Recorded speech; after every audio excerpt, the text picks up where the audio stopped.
peradilan tanpa hukum dan tidak ada hukum tanpa kekuasaan. Selamat pagi, kami di kelompok 3. Saya Siti Aisyah bersama rekan saya Farid Septian dan Azmal Aziz Putra selaku moderator sekaligus pemotret yang pertama. Saya akan menjelaskan definisi politik hukum. Ada beberapa istilah politik hukum. Yang pertama adalah politik hukum atau disebut dengan legal politik. Dalam bahasa Belanda disebut dengan recht politik. Recht yang berarti hukum dan politik yang berarti politik. Ini merupakan cabang atau bagian dari ilmu hukum. Menurut Delfoy, politik hukum adalah bagian dari ilmu hukum yang meneliti perubahan hukum yang berlaku. Disebut dengan ius constitutum yang harus dilakukan untuk memenuhi tuntutan dalam kehidupan masyarakat. Disebut dengan ius constituendum. Nah, Profesor Mahfud MD mengatakan bahwa hukum adalah produk politik karena pada dasarnya tidak ada hukum yang lahir dengan sendirinya. Hukum dibuat melalui keputusan politik. Contoh gampangnya seperti ini. Dulu sudah ada pasal yang disusun, tetapi kemudian karena adanya intervensi atau keterlibatan politik, pasal tersebut dikurang-kurangi atau diubah. Ya, hal-hal yang seperti ini kan sering terjadi. Yang seharusnya keterlibatan atau intervensi politik itu tidak diperbolehkan, tapi pada kenyataannya keputusan politik akan mempengaruhi hukum. Nah, di dalam sebuah lalu ada yang kedua istilah yaitu kebijakan hukum.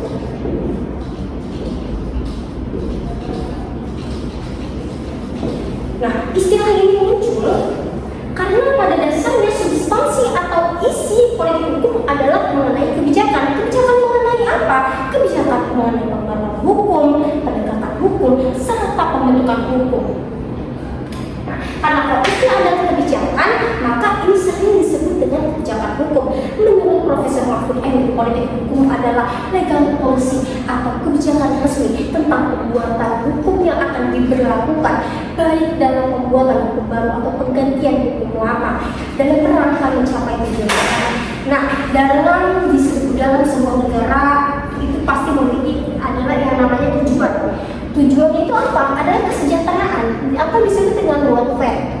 Nah, tetapi sisi pemerintah dalam mewujudkan cita-cita atau tujuannya itu harus memiliki yang namanya adalah perencanaan atau rencana disebut dengan master plan, rencana dasar. Nah, perencanaan ini banyak di berbagai bidang seperti bidang perencanaan politik, ekonomi, sosial, budaya, dan salah satunya adalah perencanaan di bidang hukum. Nah, perencanaan apa? Perencanaan untuk menyusun dan membangun hukum apa yang akan dilakukan di masa yang akan datang. Nah, politik hukum itu bisa disebut dengan ius constituendum, hukum yang akan dilakukan di masa yang akan datang. Ius constituendum. Nah, hukum yang berlaku saat ini itu disebut dengan ius constitutum. Ius constitutum. Nah, ius constitutum adalah hukum yang diberlakukan di masa sekarang. Jadi pada sederhananya, politik hukum adalah proses untuk merencanakan struktur aturan serta bangunan hukum apa yang akan diwujudkan di masa yang akan datang. Dan di Indonesia kita itu memiliki RPJMN dan RPJMN ya. Contohnya, apa itu RPJMN? Nah, RPJMN itu adalah rencana pembangunan jangka menengah nasional. JMN. Ini dibuat setiap 10 tahun satu kali ya. Lalu ada yang disebut dengan RPJPN. Rencana pembangunan jangka panjang nasional itu dibuat setiap 20 tahun satu kali. Nah, rencana panjang menengah nasional, rencana pembangunan jangka panjang nasional ini adalah bentuk sebagai tujuan negara Indonesia untuk mewujudkan cita-cita mensejahterakan rakyat Indonesia. Jadi siapapun presidennya itu harus mengacu pada RPJMN dan RPJPN. Nah, di dalam sebelum masa reformasi, pada Presiden Soeharto itu disebut dengan GBHN, yaitu Garis Besar Haluan Negara. Dibuat 5 tahun sekali, misalkan dalam siklus 25 tahun ya. Nah, ada masa pembangunan tahap 1, tahap 2, Baik, cukup sekian dan terima kasih. Lalu akan dilanjutkan oleh pemateri selanjutnya, yaitu Farid Septian. Baik, saya akan melanjutkan materi yang sudah teman saya sampaikan sebelumnya. Saya akan menjelaskan tentang hukum sebagai alat produk. Hukum sebagai alat produk adalah konsep yang menggarisbawahi hubungan erat antara hukum dan politik dalam konteks pembentukan peraturan di Indonesia.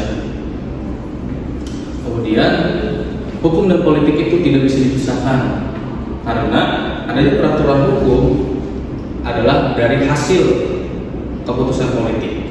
Kemudian kalau misal kalian bertanya, siapa sih yang peran penting dalam untuk peraturan hukum, yang membuat peraturan hukum? Siapa sih peran penting lembaga politik yang penting untuk peraturan hukum? Jadi lembaga hukum, lembaga politik yang penting untuk membuat peraturan hukum itu adalah DPR atau Dewan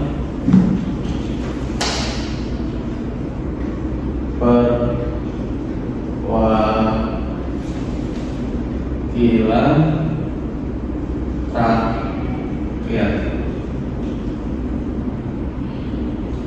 Karena mereka memiliki substansi dan arah, maka dari itu DPR lembaga politik yang penting, peran paling penting untuk peraturan hukum. Kemudian saya akan menjelaskan politik hukum di Indonesia. Politik hukum di Indonesia berdasarkan Undang-Undang Dasar 1945. Jadi hukum dan politik itu tidak bisa sendiri-sendiri kesimpulannya. Baik, materi selanjutnya akan saya lanjutkan kepada saudara Ajmal Aziz Putra. Baik, saya akan melanjutkan dari rekan saya, dan di sini saya akan menjelaskan materi tentang sejarah perkembangan politik hukum di Indonesia. Jadi, sejarah perkembangan politik hukum di Indonesia itu terbagi menjadi 4 masa.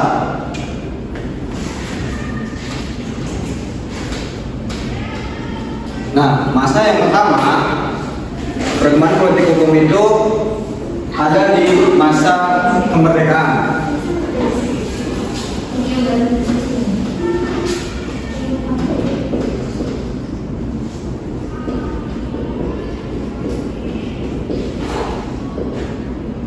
Jadi pada masa kemerdekaan ini Indonesia itu menghadapi dilema antara mempertahankan sistem hukum kolonial atau mengembangkan sistem hukum nasional. Nah, pada akhirnya pemerintah Indonesia pada masa itu menggabungkan sistem hukum kolonial, sistem hukum adat, dan sistem hukum agama. Pluralisme hukum tetap bertahan pada masa itu. Dan upaya penyatuan sistem hukum nasional itu dilakukan secara bertahap sesuai dengan Undang-Undang nomor 7 tahun 1947 dan Undang-Undang nomor 23 tahun 1947. Selanjutnya yaitu masa yang kedua. Masa yang kedua yaitu pada masa Orde Lama.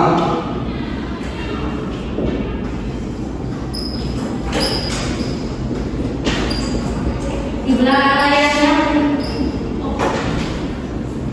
Nah, pada masa Orde Lama ini diterapkannya demokrasi terpimpin oleh Presiden Soekarno, dan pada masa itu juga kekuasaan kehakiman itu sangat tidak mandiri karena di bawah naungan eksekutif. Dan pada masa itu juga militer itu sangat berperan dalam kebijakan politik di masa itu. Nah, selanjutnya Yang ketiga yaitu masa Orde Baru.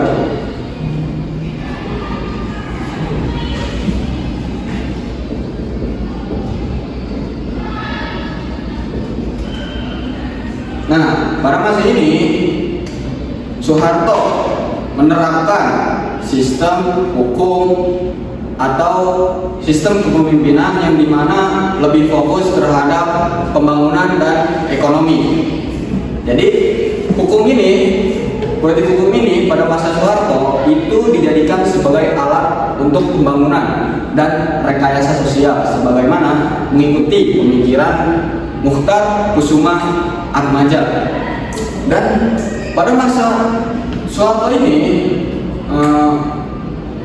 kebebasan pers dan politik itu sangat dibatasi. Nah, mungkin lanjut saja ke masa yang keempat, yang dimana masa yang keempat itu masa reformasi.